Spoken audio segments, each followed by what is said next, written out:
ये specimen paper का एक क्वेश्चन है कि find mean using step deviation method, वो मैंने यहाँ पे सॉल्व किया हुआ है। सो कितने कॉलम्स हमें बनाने पड़ेंगे? सो एक कॉलम क्लास इंटरवल का और फ्रीक्वेंसी का ऑलरेडी गिवन होगा क्वेश्चन में। उसके अलावा 1 2 3 4 कॉलम्स एक्स्ट्रा ऐड करने हैं, मतलब टोटल 6 कॉलम्स हमारे पास होने चाहिए। 6 कॉलम्स के हेडिंग्स टाइटल्स आपको याद रखने हैं, कॉलम का टॉप क्या होगा उस हिसाब से आपको कैलकुलेशन करनी है। और आपको याद रखना है कि टू फाइंड मीन हमें स्टेप डेविएशन मेथड का क्या फॉर्मूला लगाना पड़ेगा। तो class interval is given, frequency is given. सबसे पहला जो कॉलम होता है दैट इज एक्स। एक्स को हम बोलते हैं मिड वैल्यू, ठीक है। मिड वैल्यू किसकी? Mid value of this class interval 0 to 15 है, तो मिड वैल्यू क्या हो जाएगी? दोनों का एवरेज 0 + 15 डिवाइडेड बाई 2 मीन्स 7.5। सबको बारी बारी से आपने ऐड करते जाना है, डिवाइड बाई 2 करते जाना है। तो यहाँ पर कैलकुलेशन बहुत केयरफुली करनी पड़ेगी। इस सारी वैल्यू के ऊपर डिपेंड करेंगे अगले सारे कॉलम्स। अगर ये वैल्यू ज़रा भी रॉन्ग हुई तो सारे कॉलम्स अगले गलत हो जाएंगे। अगला स्टेप क्या होता है कि इन सब में से we have to find one mean which we assumed to be the answer of the mean. तो एक्चुअली ऐसा है कि इसमें से अब कोई भी वैल्यू को मीन अज्यूम कर सकते हैं, लेकिन हमारी कोशिश होती है कि मिडिल मोस्ट वैल्यू। तो हमने यहाँ पे 52.5 को मीन अज्यूम कर है, तो उसको लिखा है टॉप पर a = 52.5। अब इस कॉलम का जो हेडिंग है दैट इज डी। डी का फॉर्मूला होता है x - a। x कौन सा? ये x। तो फर्स्ट जो है x है हमारा 7.5। 7.5 माइनस a, अगर मैं 7.5 माइनस a यहाँ पे करती हूँ सो a है 52.5। तो केयरफुली फिर से कैलकुलेशन करने की ज़रूरत है। तो वो आंसर कितना आ जाएगा? -45। सेकंड में क्या आ जाएगा? 22.5 माइनस 52.5, तो आ जाएगा -30। सब्सिक्वेंटली सारे सॉल्व करेंगे तो -15 0 0 क्यों आएगा यहाँ पे? क्योंकि 52.5 माइनस 52.5। ए है 52.5, एक्स है 52.5, तो दोनों को माइनस किया 0, ऐसे ये दो वैल्यूज आ जाएंगी।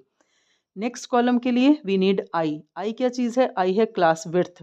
क्लास इंटरवल की क्लास विड्थ मतलब 15 - 0 15, 30 - 15 15, 45 - 30 15। सारे सबकी क्लास विड्थ सेम होगी सारे क्लास इंटरवल्स की, इसलिए आई को हमने लिख लिया 15 यहाँ पर। और इस कॉलम का जो हेडिंग है, टॉप है, टाइटल है, वो क्या है? टी। टी का फॉर्मूला होता है D/I। तो ऐसे करके आपको सारे कॉलम्स के टाइटल्स को याद रखना है कि इस पर्टिकुलर कॉलम में हम क्या फाइंड आउट करने वाले हैं। तो वो आ जाएगा डी। फर्स्ट केस के लिए डी है -45 डिवाइडेड बाई आई। आई का मतलब है, आई क्या था हमारे पास? 15। सो आ जाएगा -45 डिवाइडेड बाई 15 दैट इज -3। सारी डी की वैल्यूज को बारी बारी से आपने आई से डिवाइड करते जाना है। -3 -2 -1 0 1 2, ऐसे बड़ी ही सिमेट्रिक सी वैल्यू आती जाएंगी। ये सिमेट्री कहीं पे डिस्टर्ब होगी तो एकदम से आपको रियलाइज हो जाएगा that some value somewhere is wrong, ठीक है। और अब इसमें जो लास्ट कॉलम होता है that is F T. F ऐसा कॉलम है जो कि हमने अभी तक बिल्कुल यूज नहीं किया था। लास्ट में इसकी टर्न आएगी, टी से एफ को मल्टीप्लाई करते जाना है। First F is 3, first T is -3, 3 multiplied by -3 -9, 4 multiplied by -2 -8, ठीक है।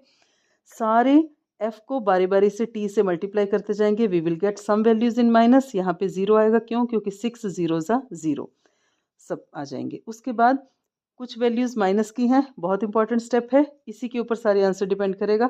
कुछ वैल्यूज माइनस की हैं, उनको अलग से ऐड करना है, that is why I have put bracket. इनका आंसर आएगा -24। साइन इज इम्पॉर्टेंट, ये 0 को छोड़ देना है और लास्ट की जो पॉजिटिव वैल्यूज है इनको अलग से ऐड करना है। It's answer is +12।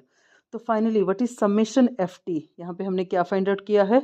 Summation f T, मतलब एफ टी की सारी वैल्यूज को हमने यहाँ पे ऐड किया है।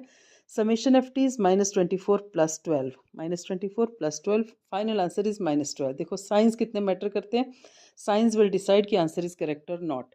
फाइनली समेशन एफ टी कितना आ गया? माइनस, यहाँ पे एफ का भी टोटल करना जरूरी है। समेशन एफ आ गया 30, एफ की सारी वैल्यूज को ऐड कर देना है। समेशन एफ ये है raw material which we need to find mean, right.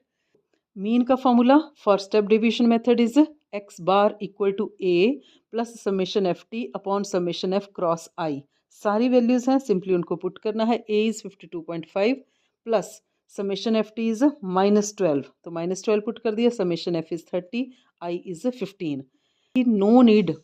No need to take LCM hair. इस पार्ट को अलग से सॉल्व करिए, ठीक है। और इसको एज इट इज़ रखिए, इस डेसिमल को ऐसे ही रखिए, इस पार्ट को अलग से सॉल्व करिए, फिर इस डेसिमल में प्लस या माइनस कर देंगे तो हमारा आंसर आ जाएगा। सो 15 से 30 को कट किया तो 2 आया, 2 से 12 को कट किया 6 आया, तो फाइनल इस ब्रैकेट का आंसर आया -6। So 52.5 -6, answer is 46.5। This is the value of our mean. सिमन पेपर का ये क्वेश्चन है, इसके ही एग्जैक्ट हिसाब से जो आएगा हमारा फाइनल एग्जाम में। सो आप सबने ये मेथड ज़रूर करना है, पक्का करना है।